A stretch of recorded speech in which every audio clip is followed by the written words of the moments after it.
Another Monday Night Raw. And fairly good Monday Night Raw. Hasn't really been too many meh here lately. I was like, I guess it also depends on what you're looking for too. You want to be entertained, how you I'll put it like this. The crowd seemed like they was totally into just about every match here tonight. I was like, you got a lot of this is awesome chants. And I know that's a thing that people do, but you were getting that quite a bit here. Uh, yeah, pretty much. Okay, so we're the main whole theme of the whole night was pretty much Drew McIntyre pissed at everybody, and guess what? Everybody can get these hands. Wait, that might be Braun Strowman's thing. Everybody can get this sword. That sounds a little too much of an innuendo. Everybody get the claymore. That's a little bit better, a little bit safer as well too. Um, Basically McIntyre started and he ended this show, which I was like, considering how it started off, you figured that he was going to end it.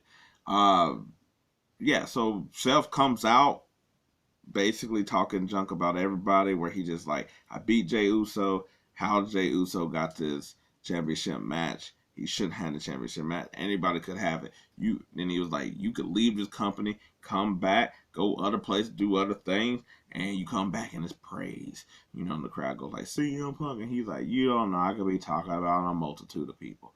Then then he started going off on Seth Rollins for basically, I guess, giving Jey Uso the match. Then he's about to go to Sami.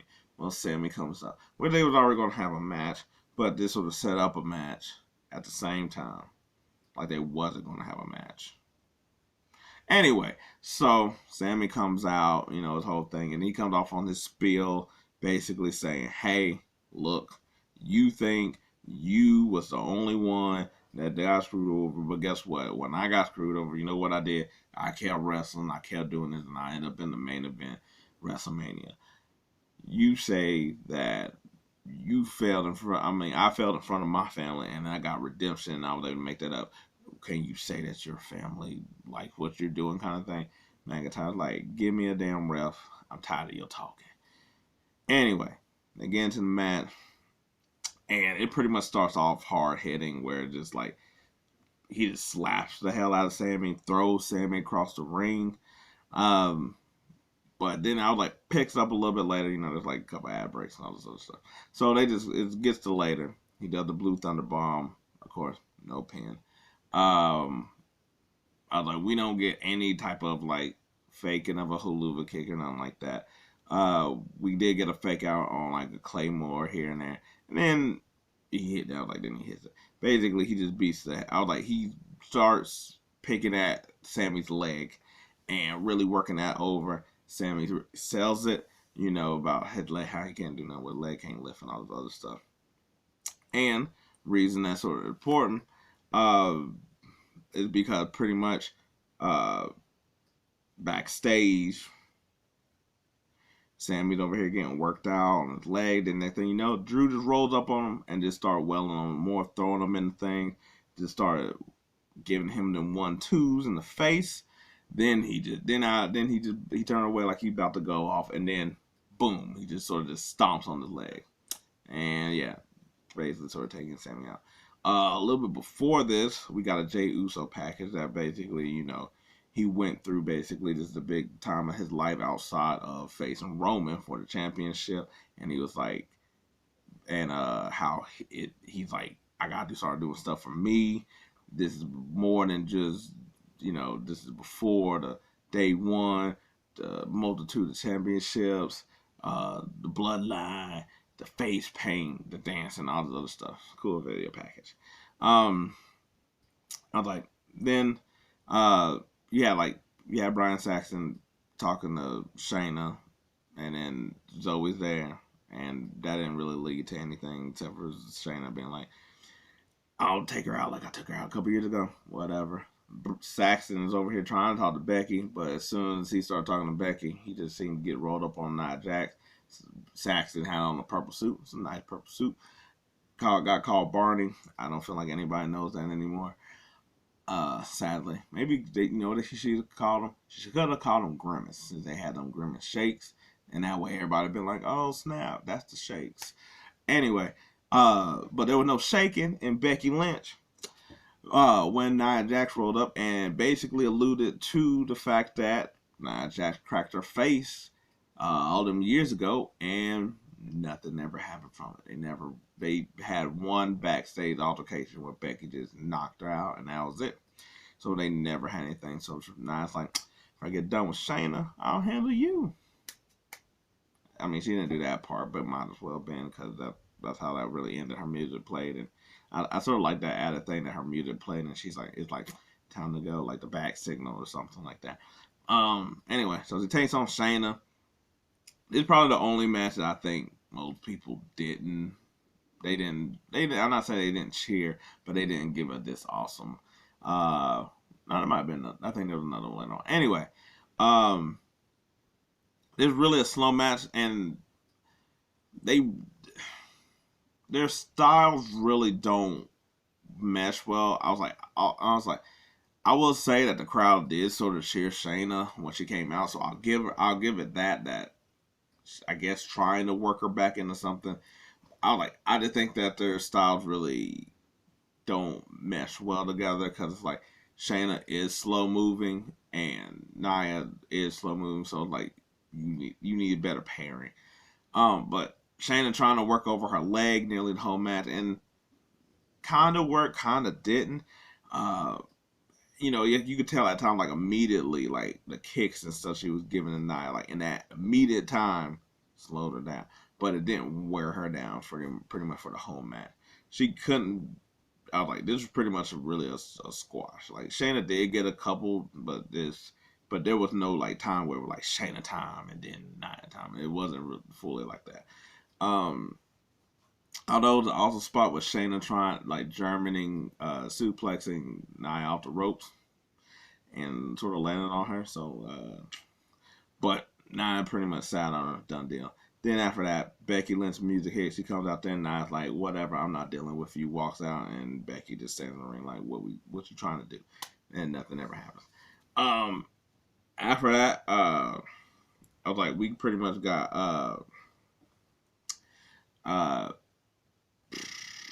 was like DIY and Imperium was backstage with the Way or whatever with Candice LeRae and Indy Hartwell, and it was a couple jabs, I guess. I don't know. It was a weird confrontation before their match. It was 2 out of 3 falls. Then you see backstage, you see the Creed basically squatting the New Day. They giving complimentaries to each other. I forgot the girl's name, but I guess she's going to face Rhea next week or something like that, or in the future. And then Maxine comes in with Alpha Academy and basically shows that she has improved well by start squatting Tozawa. And that's how that goes. Anyway, DIY comes out. And weird match. Weird because it's I guess it's the end of their beef. It's because it's a 2 out of 3 fall. But it's a 2 out of 3 falls in a way that's meaningless to me. Because it's like, I guess it's a setup to this really, but not at all. But also, as soon as the match started, it's not too long that Imperium rolls them up, grabs the tights, and gets the first win. Then, not too long after that, DIY gets the win. Then after that, we actually got a match. I mean, like, we all know that it was going to be matching match, one each other, because it's like, 2 straight falls. But I was like, the first part of it was just so like, bleh. I will say the crowd seemed like they're a little bit more behind DIY and Gargano and them.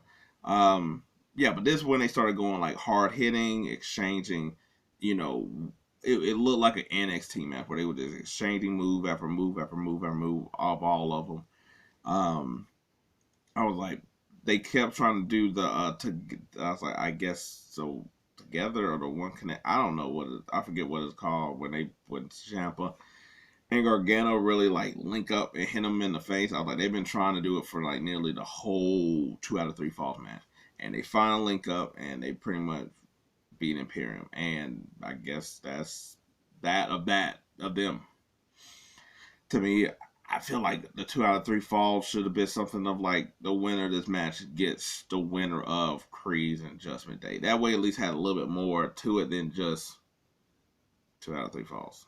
At least it'd be something for it. Anyway, I'm not the one making the matches. Then I was like, we go backstage again, and I was like, during this, you see Judgment Day, and they're over here talking, and Rhea and Finn ain't there, so he's like, Damian Priest like, I'm the boss, I'm the captain now. And they're like, okay, cool. And JD and Dom is basically going to go up against the Creed brothers. R-Truth is there, and he's just like, hey. And they're like, you need to get out of our clubhouse. And it's like, you're not in Judgment Day. And he's like, I don't know, but we need security in here. And he got them the TV from last week. It's a real old school TV, so that's also funny. But yeah, R-Truth is like, I'll leave. And he sort of just bounces. Then those two bounce, and then Damien's just there, and he's like, we do need security. And then he like hits the TV, and it showed the channel, but then nothing popped up. I thought it'd been funny if they would have turned the TV on and it would have been Raw. I think that would have been funny. That's just me though. Maybe it's a little too meta for everything. Then we have Tegan Nox and Natalya versus Kaden Carter and dang it, Katana Kazoni. Her name always trips me up a little bit. But anyway, they were facing off, and I really enjoyed their entrance. Their entrance was really cool I was like, their music is sort of weird, and but they got the little like, this time they had like the LED like air cannons that were blowing out smoke when they just normally blow out smoke. But I think that's really cool with the thing, and their little font title is also really cool. Anyway, then we got Tegan Nox, who I like. I sort of like Tegan Nox. I liked her in NXT, and I'm glad that she's sort of getting a shot here. And she's with Natalya. It was kind of just like, I guess I'm now at the point where I understand people with Natalya. But anyway, I guess they get a shot at Piper and Niven. I think Piper and them wanted Natalya and them because they already beat them. I was like, okay, match. You know, it was nothing. This wasn't really long. I was like, this to me, this was really to get Kaden and Katana, if I'm saying her name right, probably not, shine, because they had the tag team titles, then they didn't have the tag. I mean, when they was getting caught up and stuff like that. I was like, they've been tag team champions and stuff. Now they don't have it. They're like the actual tag team compared to like some of the other people.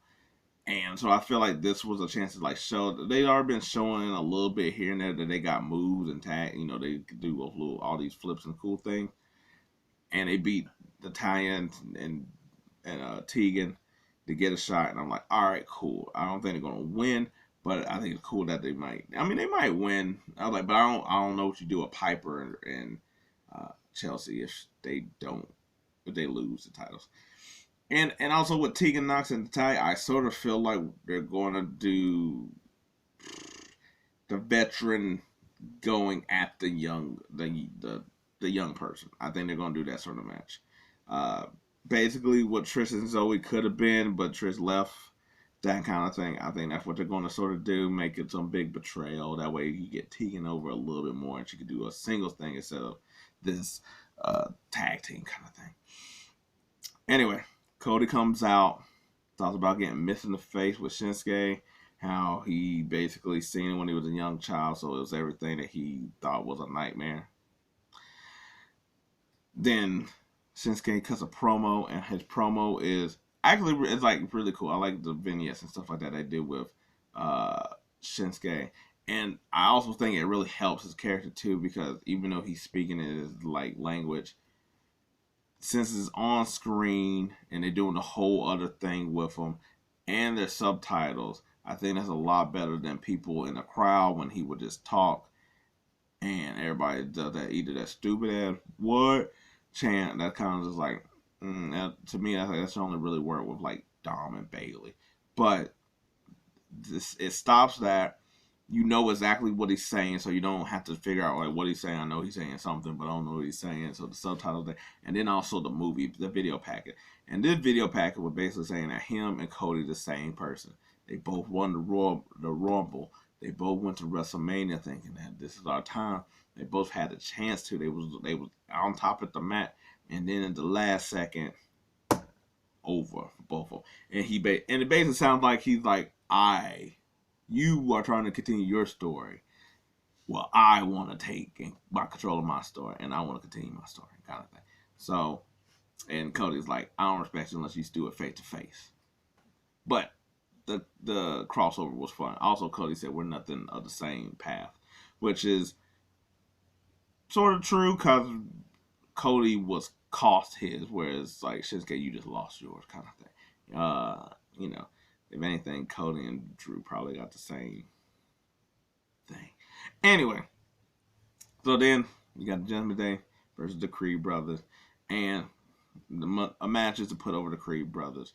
I was like, for like 2 minutes, I was like, he had Dom in the air so long that he tagged him, switched him out with his brother, and was still holding on to him, and then slammed him. In that same amount of time, R-Truth comes out in a Judgment Day shirt. Everybody, I was like, they're like, what's going on? You're not part of Judgment Day, and he's over here with a title. Like, yeah, what? It'd have been funny. I think it'd been funny if he had the 24/7 championship. It'd have just been funny if he would just like, it's just like, because you could just be like, Truth, what is that? And he's like, man, can you believe somebody just left this in the trash can? Oh, this is crazy. I've been looking everywhere for this. And it's like, True, we don't even use that title anymore. And he's like, and then he done like a little stupid thing that Truth does, and that can make anything funny. Anyway, that's just my 2 cents on it. Creed brother get the win with the Creed ball or whatever. The Brutus ball, that's what it is. And picks up the win, and that's it with that. I was like, backstage, I was like, Damien asked basically Dom and JD what happened. They was like, they the real deal, but y'all should be worried, but y'all got this. In the background, you can see Gunther over here talking to Kaiser about something that's going to probably be pretty serious.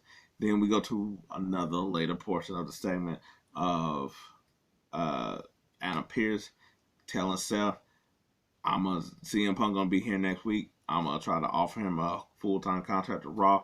And Seth's like, whatever. I don't give a damn. But no, when he showed his true colors and this messes up, this on you. But guess what? Since you're gonna do that, I can do whatever because of what you about to do. And now I'm like, all right, cool. Then the Yeetmeister, Oos come through, hype, trying to tell Seth, and Seth's like, in death mode right now. I'm locked in. And he's like, all right, cool. Match thing. Woo, so, yeah, woo, woo. I was like, all that stuff. And it was slow build up to the match. I thought, to be honest, I thought the match was going to end in disqualification through the Drew. It didn't. They actually played a home match and really didn't start picking up until like Oos started like doing his his like hit dances and stuff, slap like the Rock with a little dance in there. I was like, pretty much he missed a splash. Seth got him, then Seth did a splash on him. I was like, that didn't work. I was like, Jay got hit with the buckle bomb. I was like, Jay finally, Jay also, because he sort of said to himself that he was going to have a chance to kick his face in. And I thought it was cool that he pretty much didn't use his kicks until towards the end, almost like more of a finisher, even though it's like they use it a lot more to not be a signature, but you get what I'm saying. It was sort of the end. But I was like, not Sammy, Jesus Christ. Jay got hit with the Falcon's Arrow. Then that ended up into a pedigree, kicked out of it. Seth tried to get him. That's when he tried to hit him with the buckle bomb, and he got him with the buckle bomb. And then Jay speared him. I was like, that didn't work. Which he got 2 spears on him. I was like, and then he thought he was going to get him with another spear. He turned into a pedigree. So we got 2 pedigrees. And that's when he did one stomp to basically take out Jay, and it was 1, 2, 3, and it was over. But the match picked up a little bit later. I was like, people said a holy shit count thing, which I didn't think there was anything in here, but I guess maybe that's for Jay because he was able to kick out all that stuff. Anyway, I was like, at the end of the match, Seth picked up Jay to give him congratulations. Jay was like, I was like, I wish they sold a little bit more, that he should have been more groggy after the stomp, but it is what it is. I also wish that Jay would have tried to hit a stomp on him. I like when people do they uproot other people's moves. But Jay down the outside and just catching his breath, and then boom, Claymore. Drew took him out. Seth tried to drive through the ropes. Drew caught him, flipped him over. He cleared off the announcer's table, grabbed Jay and suplexed him on there, and was basically damn, I forgot what he said. Something like, no good deed goes unpunished. I don't know. Yeah, and that pretty much was Raw. Like I said, I was pretty good show.